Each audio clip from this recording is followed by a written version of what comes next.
and his hands are sculling in front, feeling for water to start the next stroke.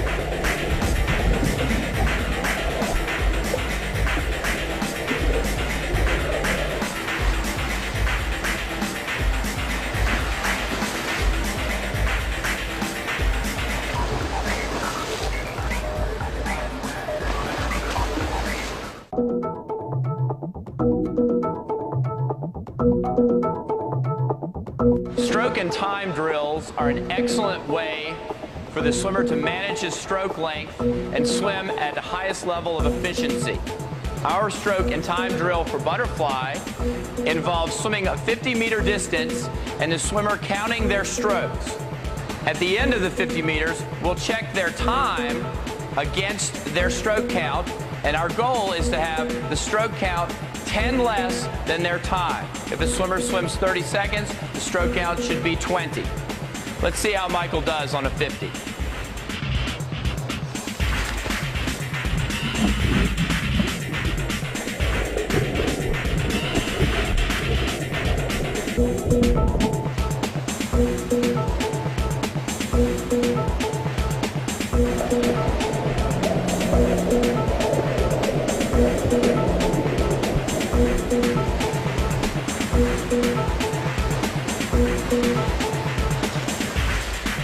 Very nice. How many strokes? 18, 28, 2. Very good. I think in my opinion the most important part about butterfly training is probably holding stroke and make sure you have good technique at all times. I think we try to work real hard, making sure my hips are always riding the surface and I have a strong kick. In practice we also try to make sure our arms are as relaxed as possible and our hands enter the water very softly. I think the best way to train butterfly is always using excellent technique and making sure all of the key aspects of the stroke are perfect.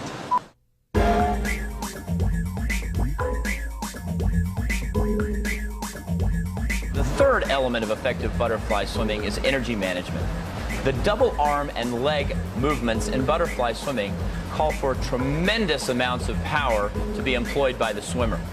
Correct stroke timing and form can break down quickly under these energy demands.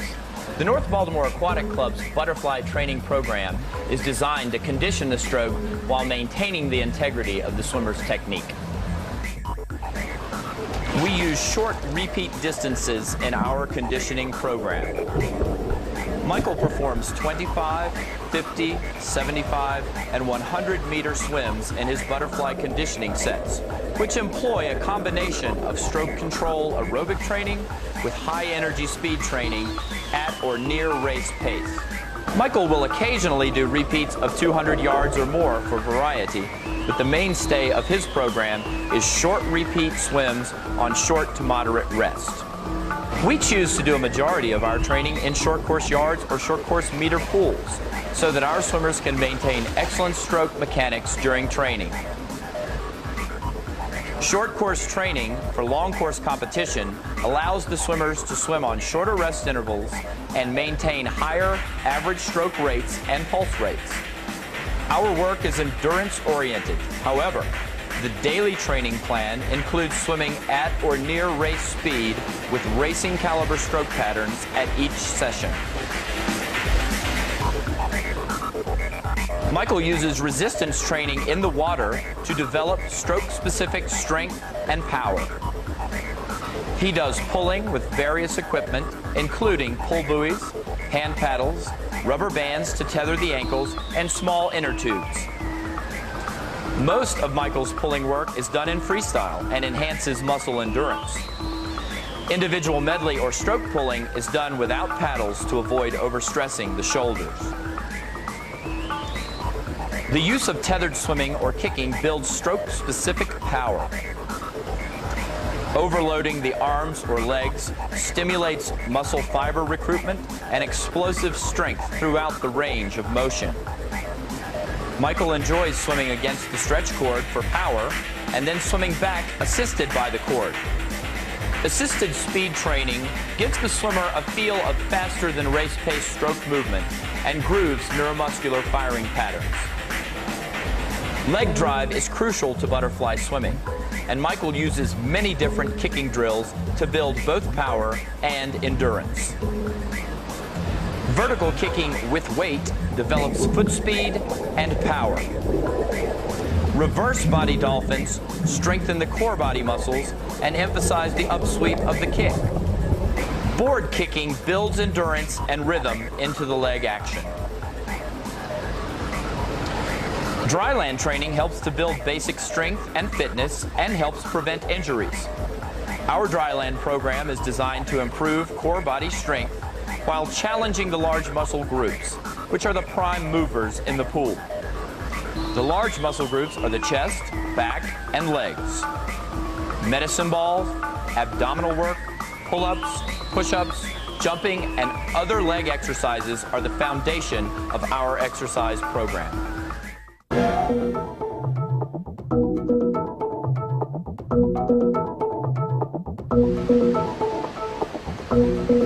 Take your mark.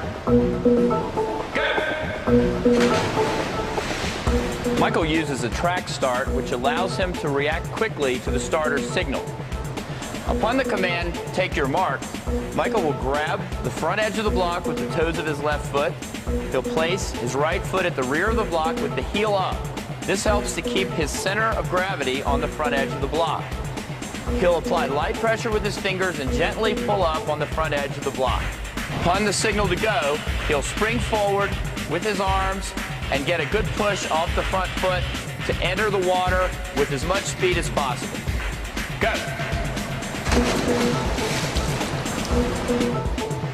Michael tries to enter the water at the lowest angle possible.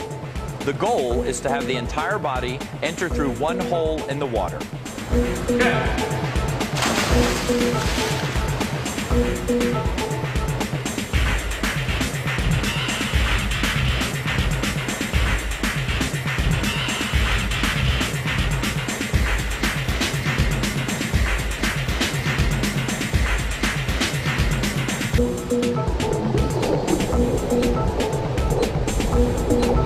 After cleanly entering the water, Michael initiates his powerful body dolphins to drive him forward and up to the surface.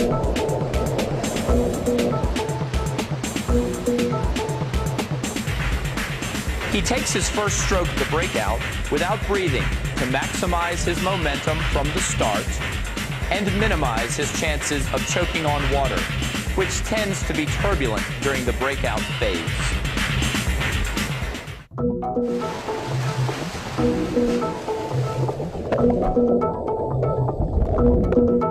When performing the butterfly turn, pay attention to several key aspects. Number one, the swimmer must be accelerating into the wall. This will allow for maximum transfer of energy in the change of direction.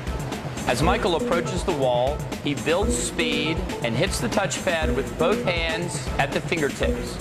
Immediately, he initiates the change of direction by pulling his knees to his chest, throwing his head straight back, and having his lead arm pulled back and down towards the bottom.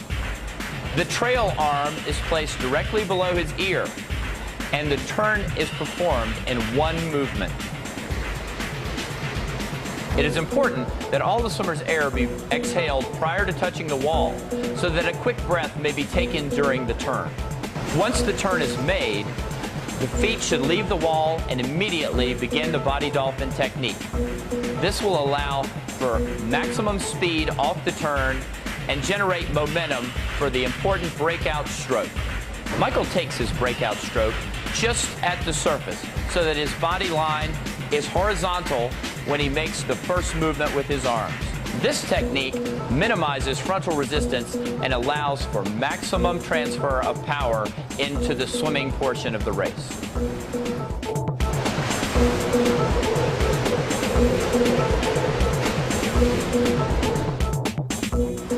When finishing a butterfly race, finish with a full stroke.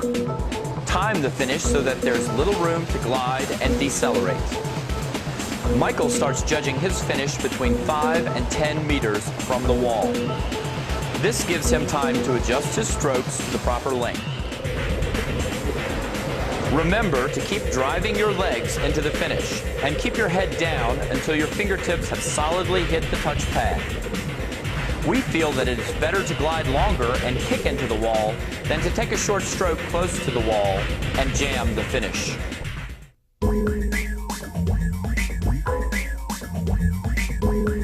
Michael, you've enjoyed a lot of success over your swimming career, but you've also enjoyed your share of failures.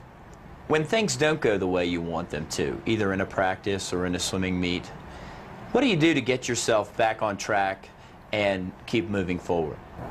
You know, I set goals for myself. I think I have a few different types of goals. I have goals I set for practices, goals I set for meets that are coming up, goals I set for the end of each season, long course and short course season, and goals that I set 4 years from now or 3 years from now. And I think always having those in your mind and working towards something and knowing that you're doing something in practice that's going to help you get there, I think that's what really keeps me motivated. So if you had a short-term failure or you didn't swim the time you wanted to in a certain meet, you'd get yourself back on track by focusing more on your long-term goal and realizing that this is a process of ups and downs, yes. Just like anything else. Definitely. Everyone succeeds and everyone fails, but the true question is, are you going to get back up and try harder? What was it like to represent your country in the Olympic Games? It was an honor, definitely, on my part, because coming from the greatest swimming nation in the world, I think it was just definitely an honor to go over there and say I represented the United States in the best sport. What was your favorite part about that trip? I think going out of the country was probably my favorite part, since I've never been out of the country before then, and I guess really starting to get to know everybody and sort of in the team environment, how everyone's looking out for each other, everyone's encouraging each other. I think that was the main thing that I learned from that experience. Michael, you finished 5th place in your first Olympic Games as the youngest U.S. Olympian. Were you disappointed with that? I was disappointed because my goal going in was to medal, and I didn't. I was 5th. But I was very satisfied with how I swam because that was the best I could do at that point. And since it was the Olympics and that was the biggest meet in swimming that you can reach, I think it's good to have that under my belt so young. So if I go to World Champs, Pan Pacs, I mean any other meet, I know sort of what to expect. We hope that you've enjoyed getting to know more about Michael and our style of butterfly swimming. Thanks for watching. I hope you picked up some tips. Remember, have a positive attitude and always try your best.